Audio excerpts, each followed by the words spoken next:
Pookode veterinary സർവകലാശാലയിലെ 2ാം വർഷ വിദ്യാർത്ഥി സിദ്ധാർത്ഥിന്റെ ദുരൂഹ മരണവുമായി ബന്ധപ്പെട്ട് പോലീസ് 6 പേരുടെ അറസ്റ്റ് രേഖപ്പെടുത്തി.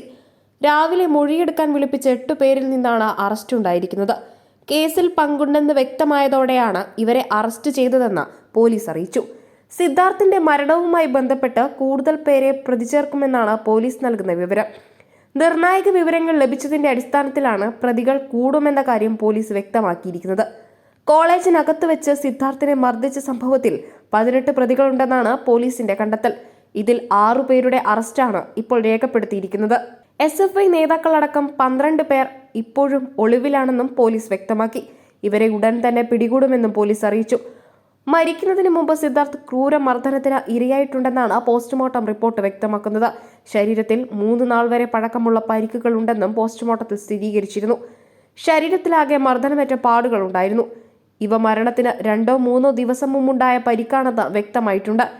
തലയ്ക്കും താടിയലിനും മുതുകിനും ക്ഷതമേറ്റിട്ടുണ്ട്. കനമുള്ള എന്തെങ്കിലും വസ്തു വെച്ചാകണം മർദ്ദനമെന്നാണ് പോലീസ് നിഗമനം. തൂങ്ങി മരണമാണെന്നാണ് പോസ്റ്റ്മോർട്ടം റിപ്പോർട്ടിൽ സ്ഥിരീകരിച്ചിട്ടുള്ളത്.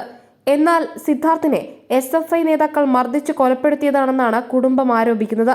വാലന്റൈൻസ് ഡേ ദിനത്തിൽ സീനിയർ വിദ്യാർത്ഥികൾക്കൊപ്പം സിദ്ധാർത്ഥ് നൃത്തം ചെയ്തിരുന്നു. ഇതിന്റെ പേരിൽ സീനിയർ വിദ്യാർത്ഥികളായ SFI നേതാക്കൾ സിദ്ധാർത്ഥിനെ ക്രൂരമായി മർദ്ദിച്ചിരുന്നുവെന്നാണ് സഹപാഠികൾ അറിയിച്ചതെന്നും മരിക്കുന്ന ദിവസവും ഫോണിൽ സംസാരിച്ച സിദ്ധാർത്ഥ് ഒരിക്കലും ആത്മഹത്യ ചെയ്യില്ലെന്നും കുടുംബം പറയുന്നു. ഫെബ്രുവരി 18-നാണ് സിദ്ധാർത്ഥിനെ കോളേജ് ഹോസ്റ്റലിലെ ശുചിമുറിയിൽ മരിച്ച നിലയിൽ കണ്ടെത്തിയത്.